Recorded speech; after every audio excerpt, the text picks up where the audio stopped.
అనేక గీతలు.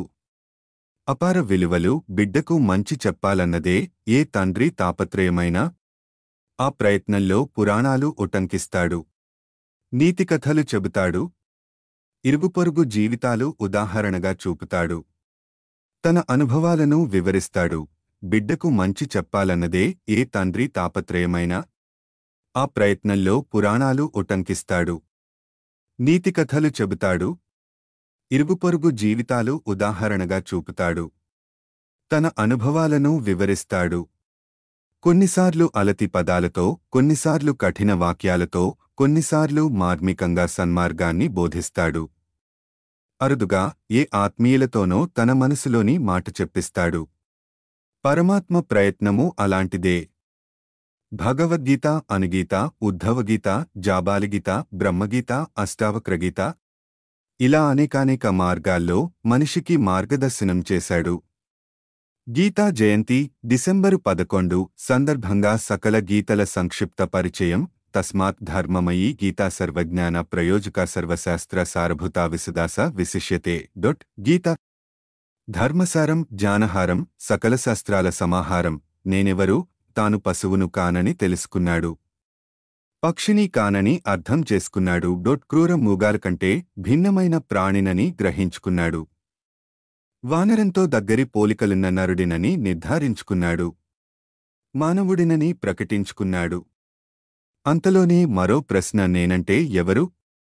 కనిపించే శరీరమా, కనిపించని ఆత్మ? మనిషి మదిలో అనేక సందేహాలు. అతనెవరు? చరాచర జగత్తు, సువిశాల ఆకాశం, అనంత సముద్రం, పచ్చని అడవి, దట్టమైన మేఘాలు, చల్లని చినుకులు, సూర్యచంద్రులు, నక్షత్రాలు. సృష్టే ఇంత గొప్పగా ఉన్నప్పుడు సృష్టికర్త ఇంకెంత గొప్పవాడే ఉండాలి. ఇంతకీ అతను సాకారుడా, నిరాకారుడా? సగుణుడా, నిర్గుణుడా? అన్వేషి మస్తిష్కంలో లోతైన అంతర్మథనం. ఆ సత్యాన్వేషణ దిశగా భారతీయుడి ప్రయాణమే వేదాలు, ఉపనిషత్తులు. తరాల తాత్విక చింతన చిక్కటి సారమే భగవద్గీత. గీతా సాహిత్యం ఓ వినూత్న ప్రక్రియ, ప్రశ్నోత్తరాల పరంపర. మొత్తంగా 2 పాత్రలే. జ్ఞాని, జిజ్ఞాసి. లోతైన రచనే అయినా బరువైన పుస్తకం కాదు. భక్తితో చదువుకోవచ్చు, శ్రావ్యంగా పాడుకోవచ్చు, ఇష్టంగా మననం చేసుకోవచ్చు. అందుకే భగవద్గీత ఆస్తికుల ఆధ్యాత్మిక దిక్సూచిగా మారింది. ఏ సందేహం కలిగినా నివృత్తి కోసం గీతా గ్రంథాన్ని తెరుస్తారు. ఏ కష్టం వచ్చినా ఊరడింపు కోసం గీతా స్తోత్రం పఠిస్తారు. పరమాత్మ ప్రత్యక్ష బోధనలుగా కొన్ని, పరోక్ష ప్రేరణలుగా కొన్ని. అనేక గీతలు ప్రచారంలో ఉన్నాయి. దేని గాఢత దానిదే. భగవద్గీత. భగవానువాచ, అటు సైన్యం, ఇటు సైన్యం, మధ్యలో నిలువెత్తు దైన్యంలా. అర్జునుడు. అలా అని అతనేం పిరికివాడు కాదు. అనేక యుద్ధాల్లో ఆరితేరినవాడు, శివుని విల్లు గెలిచిన మొనగాడు. కాని ఆ క్షణంలో మోహం ఆవహించింది, బంధుప్రీతి నెత్తికెక్కింది, చిత్తభ్రమణం చిత్తు చేసింది. గీత పరిభాషలో ఇది క్లైబ్యం. ఆ సమరభీతిని పోగొట్టడానికి పరమాత్మ గీతను ఉపదేశించాడు. జీవన సంగ్రామంలో నిలువలేక, గెలువలేక, వెన్నుచూపి పారిపోలేక తర్జనభర్జన పడే పామరులకు పార్థుడు ప్రతినిధి. భగవద్గీత 18 అధ్యాయాల వికాస గ్రంథం. ప్రతి శ్లోకం ఓ అక్షర అక్షోహిణి. గీత ఎప్పుడూ అడవులకు పారిపొమ్మని చెప్పదు. సమాజంలోని క్రూర మూగాల మధ్య ఒడుపుగా జీవించడం ఎలాగో నేర్పుతుంది. ఓటమితో రాజీపడమని సలహా ఇవ్వదు. ఎదురొడ్డి పోరాడమంటుంది. అయితే ఫలాపేక్షను పక్కనపెట్టి ఈశ్వరార్పణ బుద్ధితో కర్మను నిర్వర్తించమంటుంది. కర్మయోగివి కమ్మంటుంది.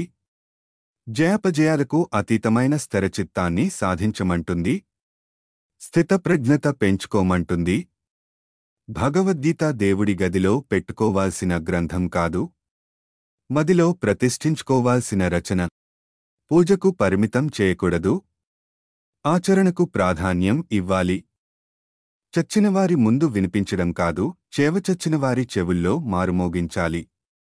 గీత వ్యక్తి ధర్మాన్ని, రాజధర్మాన్ని, సమాజధర్మాన్ని అనుసంధానిస్తుంది.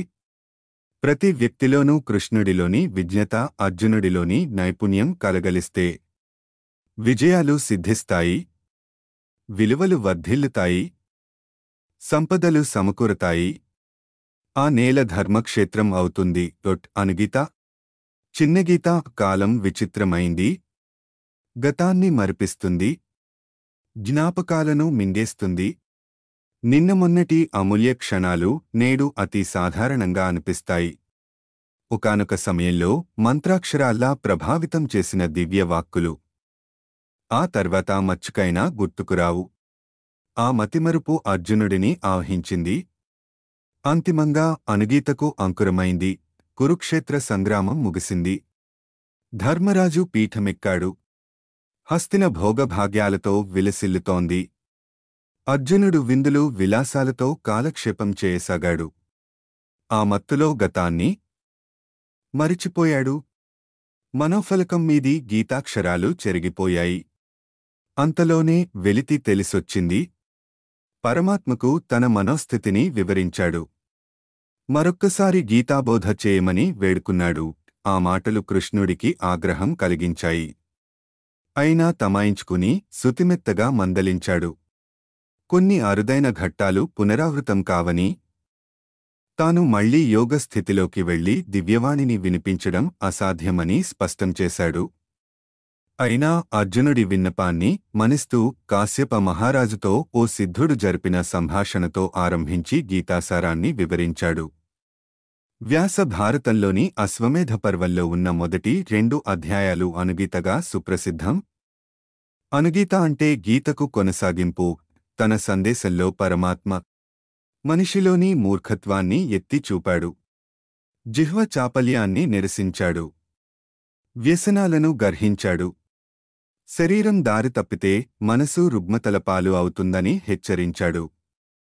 సత్పురుషుడి జీవితాన్ని పుష్పఫలాలతో తులతూగే మహావృక్షంతో పోల్చాడు. నలుగురికి ఉపయోగపడటమే మానవజన్మ పరమార్థమని బోధించాడు. జన్మనిచ్చిన తల్లిదండ్రులను, జ్ఞానమిచ్చిన గురువులను గౌరవించాలని, వ్యర్థమైన ఆలోచనలతో కాలాన్ని వృధా చేసుకోకూడదని హితవు పలికాడు. సృష్టికర్త ఆత్మరక్షణ కోసం పాములకు కోపాన్ని, ద్వేషాన్ని ప్రసాదించాడు. కాని మనిషి ఆ 2 గుణాలను తనకు ఆపాదించుకున్నాడు. సర్పంలా విషం చిమ్ముతున్నాడు. అదే అతని పతనానికి తొలిమెట్టు అని తీవ్ర స్వరంతో మందలించాడు.